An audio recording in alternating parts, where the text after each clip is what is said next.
고맙습니다. 제가 공무원 생활을 21년을 했어요. 하고 제가 일단 제 얘기를 좀 해야 될 것 같아요. 서두에 예, 마스크 벗고 해주세요, 교수님. 그래서 평범한 공무원 생활을 했는데 제가 쭉 승진하고 공무원이라는 게 원래 승진하고 또 거기에서 막 크게 뭔가 포부가 있다. 그건 아니. 공무원 자체는 그냥 승진 말고 그다음에 급여 일정에 나오는 거 말고는 특별히 바랄 건 없어요. 그래서 21년을 이렇게 박차고 제가 이렇게 법무사를 오픈하고 나오게 됐는지, 그리고 또 제가 공무원 생활, 편안한 공무원 생활, 직장 생활을 나올 수밖에 없었는지, 여러분들한테 저희 자출우돌한 이야기를, 또 힘들었던 얘기들을 여러분하고 공유를 하면 또 여러분도 저를 또 반면교사 삼아서 좀 어떻게 보면 도움이 되지 않을까, 이런 마음으로 강단에 섰습니다. 저는 공무원 생활할 때 주식 투자를 했어요. 주식 투자를 했는데 한 15년 정도 했던 것 같아요. 그래서 처음에 한 5년간은 그냥 막 그래프 보고 막 하다가 우연히 이채원이라는 한국 밸류 자산운용 하고 있는 이채원 가치투자, 그 책을 읽으면서 투자라는 게 이게 그래프만으로만 되는 게 아니구나. 그래서 왜 어떤 기업은 망하고 어떤 기업은 또 지속 가능하게 성장하는가, 이게 궁금했고, 그렇다면은 영속하는 기업을 찾아서 장기적인 투자를 하면 내 투자 수익률이 오를 것이다.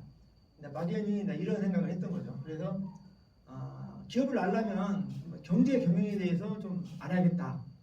그래서 그 책 한 권으로 시작한 책이 읽다 보니까 한 5년간 거의 한 5, 600권을 읽었던 것 같아요. 그러니까 저는 직장생활 하면서 책에 빠져가지고 회식이나 이런 것들을 다 미뤘어요. 집에 일 있다고 하고 가고, 새벽에 한 2-3시간 책 읽고, 또 퇴근하고 또 집에서 계속 책 읽고, 그리고 또 승진시험 공부도 하고 그랬는데, 그때 애들이 또 어렸었는데 애들 보고 막 또 교육은 좀 못했죠. 왜냐면 아빠가 책 읽고 있을 때는 너 들어오지 마라, 놀든지 말든지 그러고 이렇게 하면서 경제 경영서적을 읽었고, 그러다가 우연히 한 종목에 내가 빠졌어요.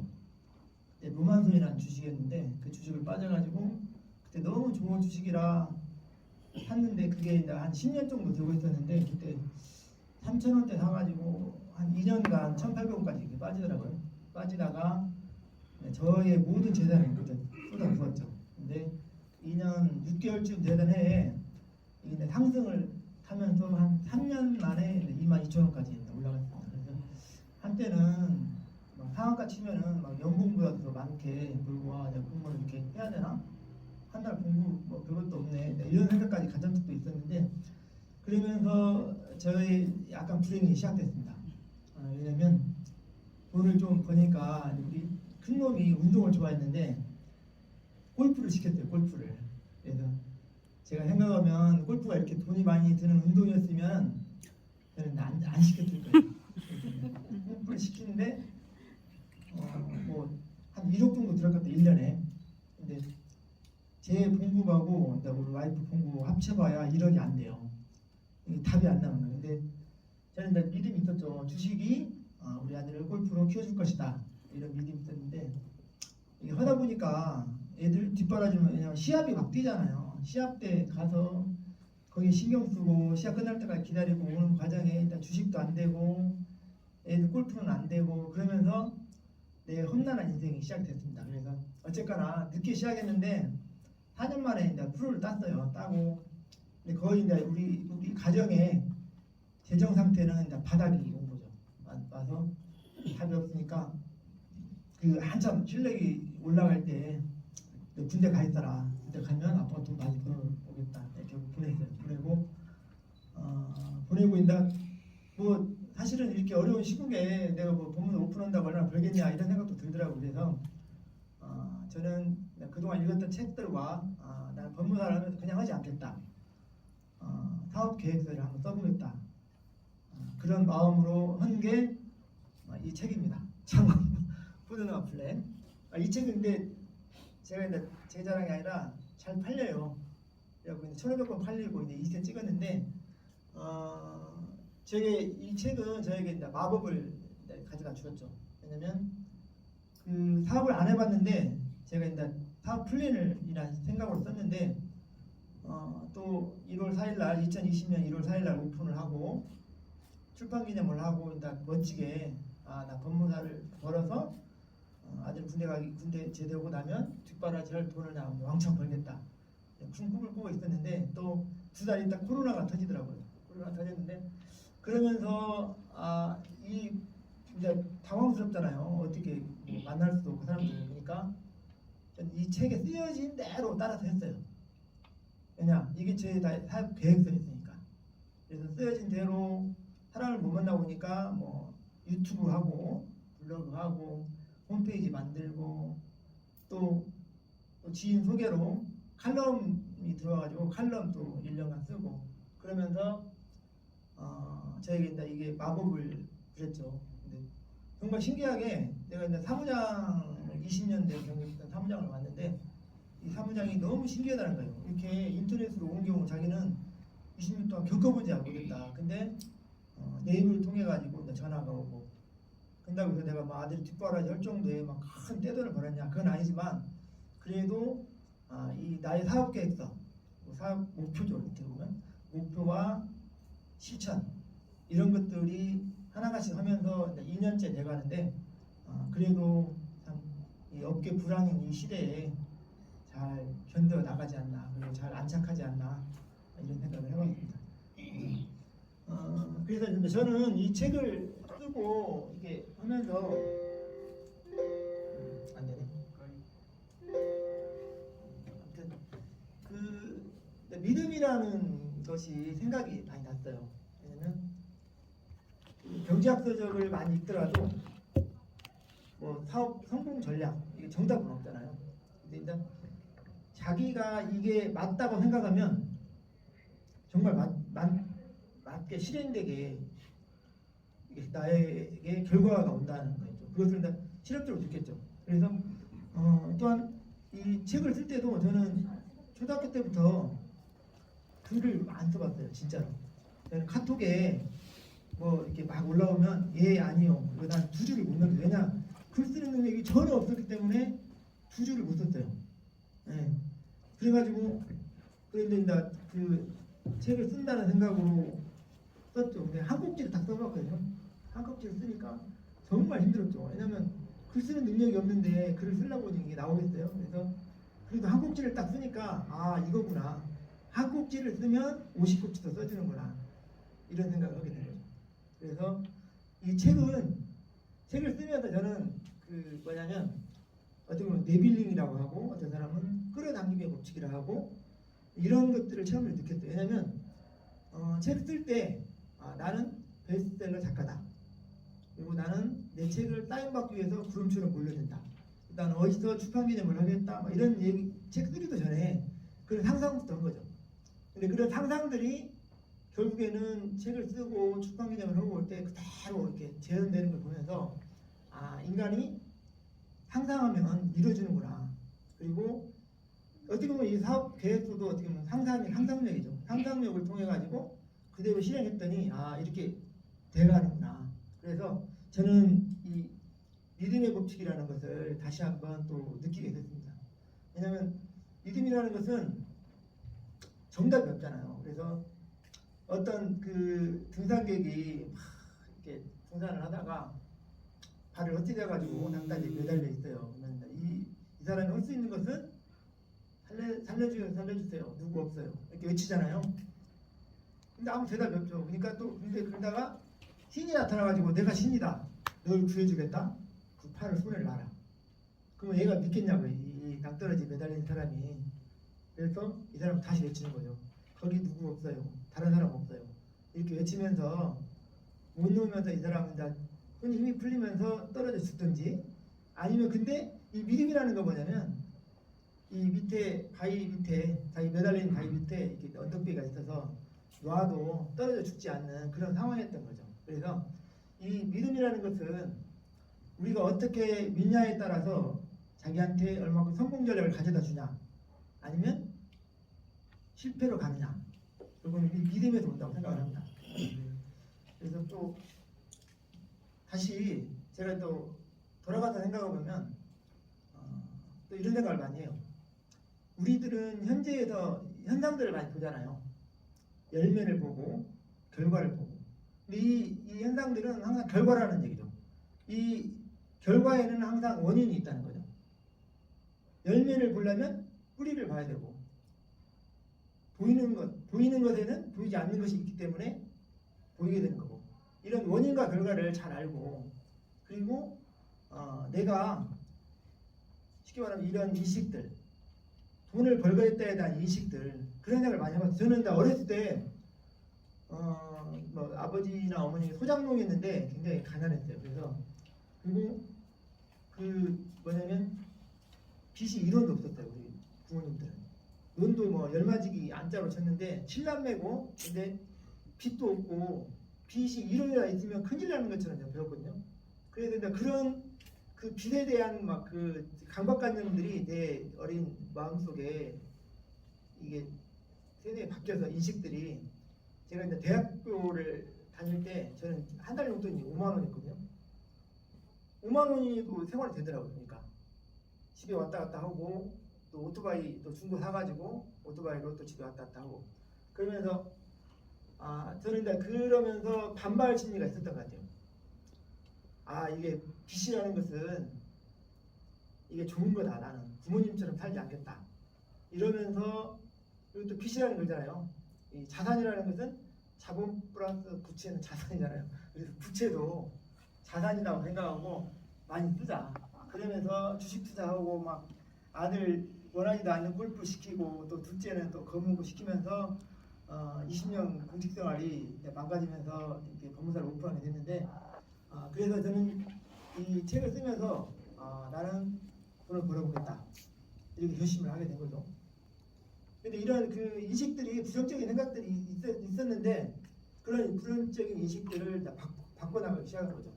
그래서 그리고 또 이게 결국에는 또 사업 성공의 전략이라고 나는 생각을 해요.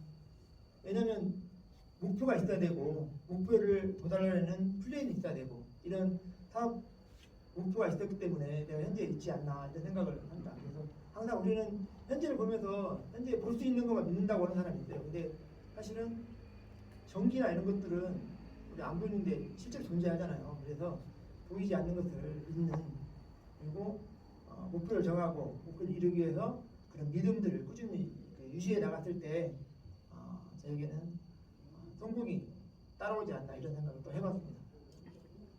그래서 또 그 사업 아까 말씀드린 것처럼 원인과 결과의 세상에 살고 있는데 나의 마음을 바꿔야 된다는 생각을 해요. 그래서 생각은 감정을 낳고 감정은 행동을 낳고 행동은 또 결과를 낳죠. 이런 생각들 그리고 또 이 책이 플랜인데 이 책에 대한 플랜은 너무 막연해서 또 제가 이제 오픈을 하면서 구체적으로 시행 계획을 한번 짜보자 해가지고 한 게 이겁니다. 이거. 그래서 제가 이제 법무사가 업계 불황인데 제가 이렇게 목표를 정했어요. 월 매출 1억을 달성하겠다. 그리고 법무사를 오픈하려는 사람들이 이제 대기자들이 있는데 이 사람들이 창업을 하는데 도와주겠다. 컨설팅을 2022년까지 그리고 2025년까지 법무사 법인을 설립해서 분사무소를 내겠다.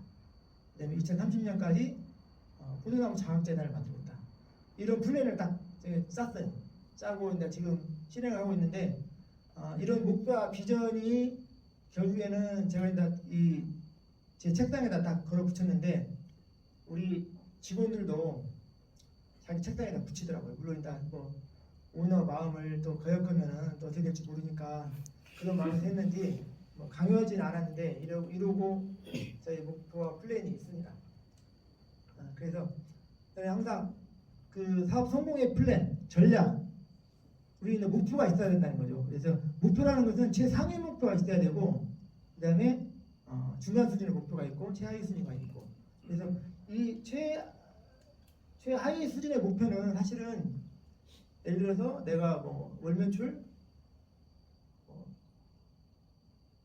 1억을 올리겠다. 아니면은 1년 매출이 100억을 올리겠다. 영업이익을 얼마 달성하겠다. 이런 목표들이 있는데 그 목표들을 달성하기 위해서 아침에 내가 몇 시에 출근하겠다. 이게 하위 목표가 되는 거죠. 그 다음에 중간 목표들은 내가 중간에 직원 관리를 어떻게 잘 해야겠다. 그 다음에 또 분사문서를 이렇게 설치해야겠다. 이런 하위 중간 목표가 있다는 거죠. 그래서 이런 그 나의 플랜들을 가지고 1년 반을 이렇게 지내왔습니다. 그래서 또한 이 사업 성공을 위한 평가 기준을 제가 적어봤는데 이건 뭐 제가 한 게 아니라 폴마이어가 한 얘기예요. 폴마이어. 그래서 목적에 대한 생각을 구체화했는가, 또 구체화한 목적을 달성할 계획과 시한이 정해졌는가, 또 그것을 향한 불타는 열망이 있는가, 성공하기 위한 자신의 능력을 믿는가, 이런 평가 기준이 있고, 그다음에 아까 말씀드린 것처럼 이 지식보다 중요한 것은 상상력이다. 그리고 이제 제가 그 넷플릭스라는 회사에 대해서 2년 전에 발표한 적이 있는데, 이 넷플릭스라는 회사는 지금 보니까 오징어 게임이 선풍적으로 인기잖아요. 근데 이 넷플릭스라는 회사의 스토리를 보면서 제가 이제 제 꿈을 같이 키워간 거죠.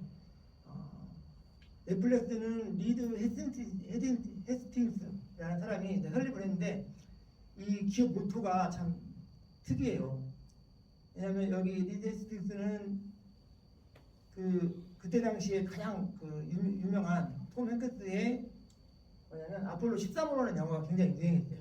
이때 당시에는 비디오 가게가 있었고, 비디오 가게는 우리가 빌리면은 막 2만 원 빌리고 뭐 한 3일 후에 이렇게 다시 갚아주고. 근데 이 리드 헤스팅스는 비디오방에서 비디오를 빌렸다가 반납하는 절차를 다 까먹은 거죠. 그래갖고 한 두세 달이 흘렀는데 연체료가 막 거의 한 4, 5만 원. 이게 비디오 가격보다도 비디오 테이프를 사는 가격보다도 훨씬 더 많은 그런 연체료를 물어야 된다는 그런 상황에 처해 있던 거죠.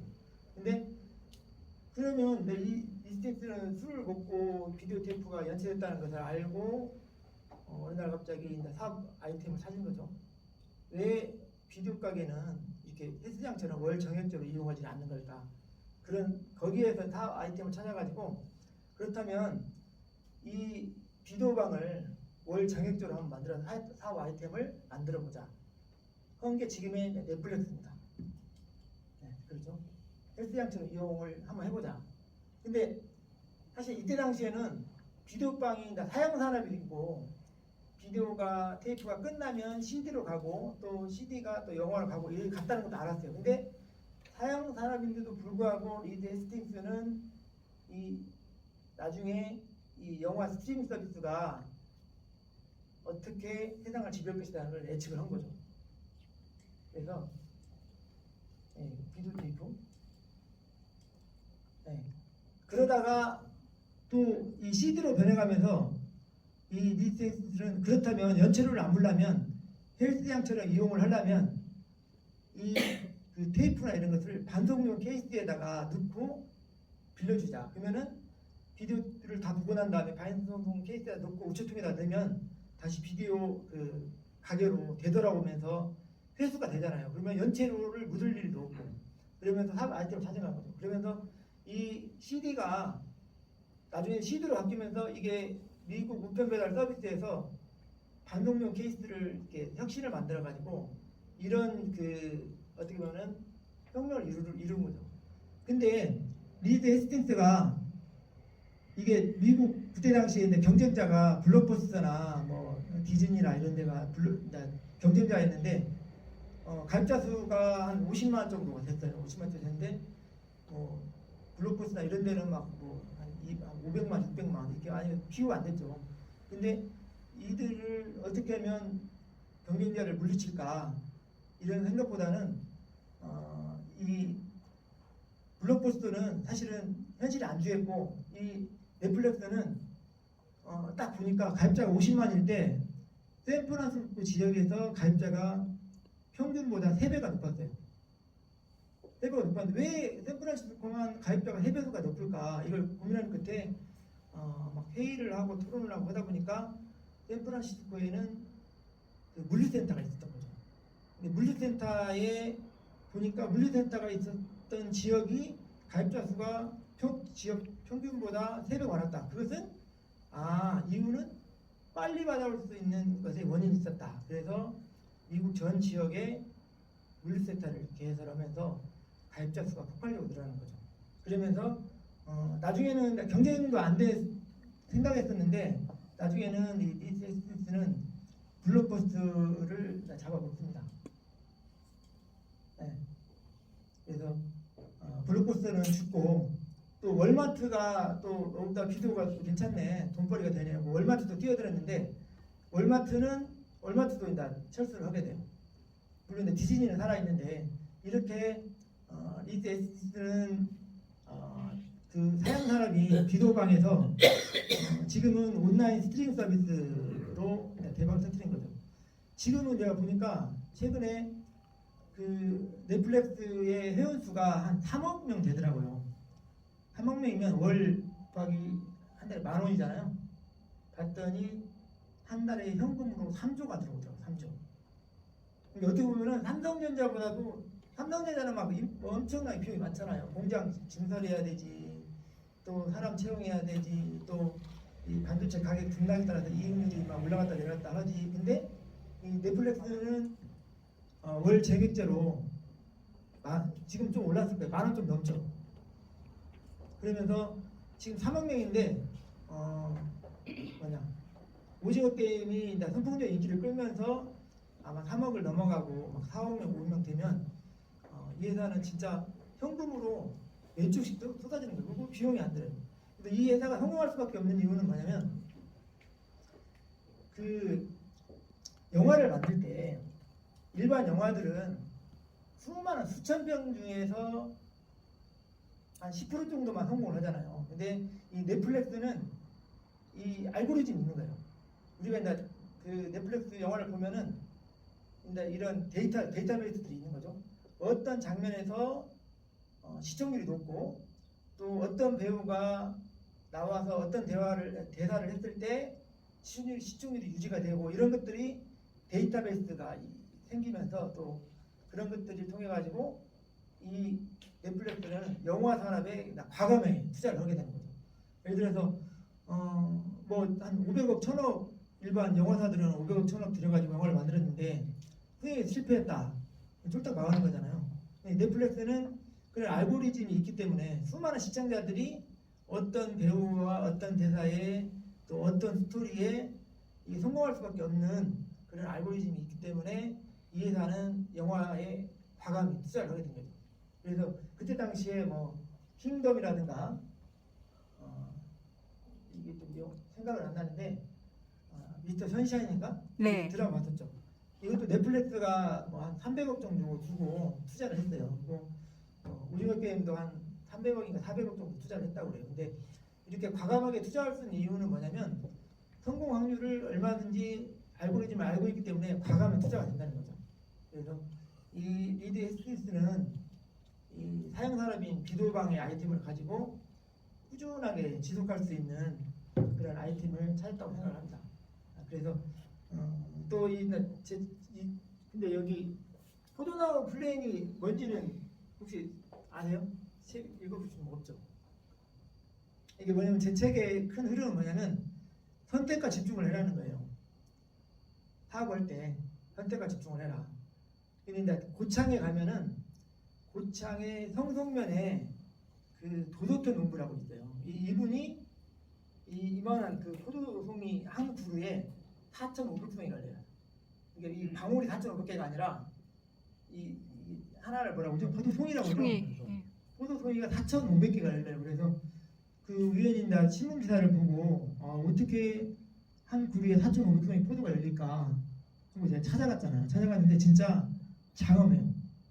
지름이 막 한 50m가 돼요. 그리고 보이지도 않고 그 포도나무 두께가 뭐 이렇게 두꺼워요.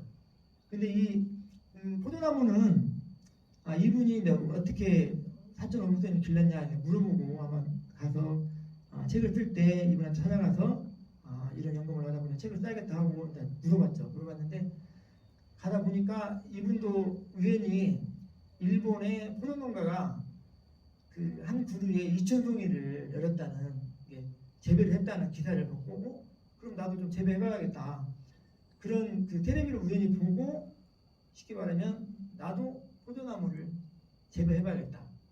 근데 이 도덕현 농부는 처음에 뭐냐면 그렇다면 이 포도나무가 2,000송이 넘게 열리려면 어떻게 해야 될까 고민한 끝에 일단 뿌리가 좋아야 되겠구나.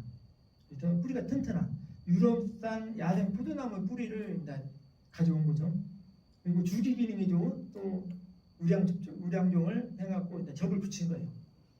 뿌리와 줄기 기능이 좋은 그리고 토양을 거의 바닥에서 한 2m 정도를 푹 파가지고 여기다가 막 그런 거 희한해요. 그거 전복 껍질, 뭐 대나무 톱밥, 막 희한한 유기질 비료를 넣어가지고 그 한 그루의 그 뿌리의 지름이 한 40m가 넘게 되는 거예요. 그래서 이렇게 한 그루를 재배하는 그 포도나무 전략으로 그리고 이 사천 오백동에는 딱 10년 걸렸다고 하더라고요. 한 그루에 사천 오백동이 포도가 열리는 게 그러면 사업도 나도 이것저것 하지 말고 선택과 집중해서 한 종목만 해보자 해가지고 나온 게 저는 이제 법인을 전문으로 한번 해보자. 근데 막상 이제 또 나와가지고 법인을 전문을 하려고 보니까 코로나 터지고 하면서 일단은 지금은 법인 전문이 된 것 같아요. 왜냐면 사건이 100% 중에 한 60, 70%는 법인 사건이니까. 그래서 이 사촌 어묵송이 포도나무를 보면서 나의 사업 전략도 선택과 집중을 해야겠구나. 그런 마음에서 쓴 게 또 이 창업 포도나무 플랜입니다. 그러면서 미스터 선샤인이 아니라 넷플릭스도 사실은 수많은 종류의 사업들이 있잖아요. 근데 이제 이 사용 사람이 비디오 테이프 가지고 그냥 오로지 한 길을 걸어서 비디오 테이프가 CD를 변하고 또 이게 온라인 스트리밍 서비스로 변하고 가중에서도 유일하게 올곧게 비디오 관련 영화 산업에만 이렇게 추진한 거죠. 근데 이와 또 비슷한 게 뭐냐면 그 아마존도 사실은 아마존은 수많은 상품이 아마존에 다 있잖아요. 근데 아마존도 최초의 사업을 시작할 때 그 전문 서적 있잖아요. 전문 서적을 판 것부터 시작했거든요. 아마존도. 왜냐면 추sen 고객을 만들어야 사업에 기반을 다질 수 있다. 그래서 아마존도 처음에는 이런 막 모든 물품을 다 파는 게 아니라 전문 서적을 팔아가지고 전문 서적들을 찾는 충동 고객들을 딱 확보를 한 다음에 카테고리를 확보해 나갔던 거죠. 그래서 트럼프는 왜 나오는지 모르겠어. 크게 생각하라. 그래서 그냥 크게 생각을 했고 그리고 약간 목표 비전을 했는데 순정이.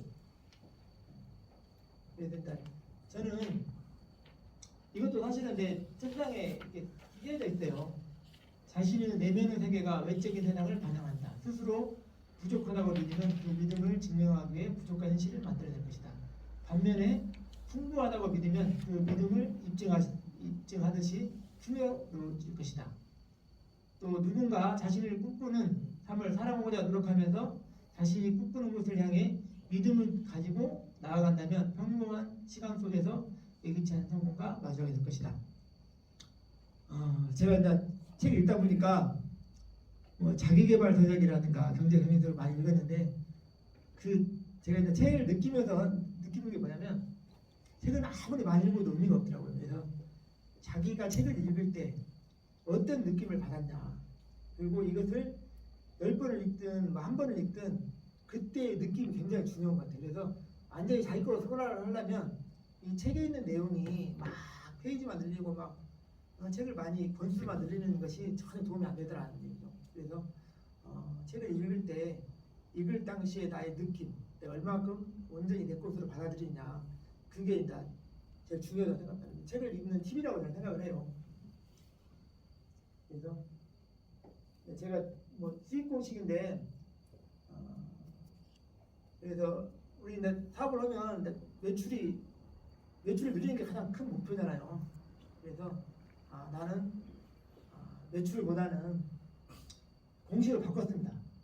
매출에서 비용을 빼면 수익이 되는데 매출에서 수익을 빼고 나중에 비용 수익을 먼저 챙기라는 얘기죠. 이렇게면 매출이 들어오면 자기야 뭐 1%면 1% 챙겨가지고 그 남은 비용이 비용으로 해라.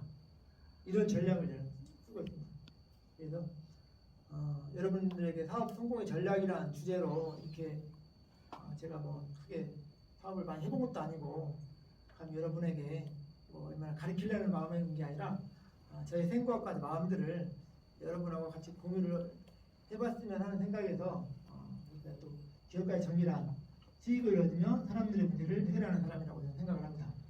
그리고 또 하나의 기업가는 해결사라고 생각을 하고요. 그래서 아까 선택과 집중 얘기를 했는데 이런 생각을 해봐요. 저는 법무사 업무가 정말 종류가 많아요. 뭐 소송에서 가압류, 지급명령, 그다음에 등기, 호적 비송, 개명 가지로 따지면 한 50가지는 될 거예요. 근데 이 50가지를 다 하는 게 내 포도나무 법무사 전략의 성공 전략인지 아니면은 다 하긴 한데 많은 사람들 만나가지고 많이 가지고 오는 게 나의 성공 전략인지 이건 나 고민이 많이 돼요. 근데 이제 주변에 보면은 병원들 있잖아요. 병원들 특화해가지고 뭐 산부인과에는 요실금만 한다. 또 어떤 사람은 비염만 한다. 대전에 가보니까 이 비염으로 이렇게 잘 고치는 병원이 있는데 거기 비염만 치료하는데 폐병부터 줄을 쓴대요. 그리고 또 어떤 사람은 그 인공수정 그것만 전문으로 해가지고 2달치, 3달치가 환자들 밀려 있고 그러면서 제가 2년이 채 거의 다 돼가는데 저희 사업 전략을 법인 전문으로 시작했고 법인 전문에서 또 특화해가지고 외국법인 설립이라든가 그것을 선택을 좀 더 줄이면 저의 그런 사업 성공이 아마 한 발짝 더 다가가지 않나 이런 생각도 해봤어요. 왜냐면 이것저것 막 하다 보니까 효율성이 떨어지면서 사무장 막 바쁘다는 얘기만 한숨만 푹 pu세요. 바빠 죽겠다. 근데 이게 이제 사실은 소송했다가 등기했다가 법인 등기했다가 이러면서 나의 사업 전략을 내가 처음에 생각했던 선택과 집중을 해야 되는 때가 되지 않았나 이런 생각을 다시 한번 해보게 됐습니다. 그래서 제가 여기까지 할까요? 우리 강주현 변호사님이 또 지금 대기를 하고 있는데 강의는 여기서 마치겠습니다. 감사합니다.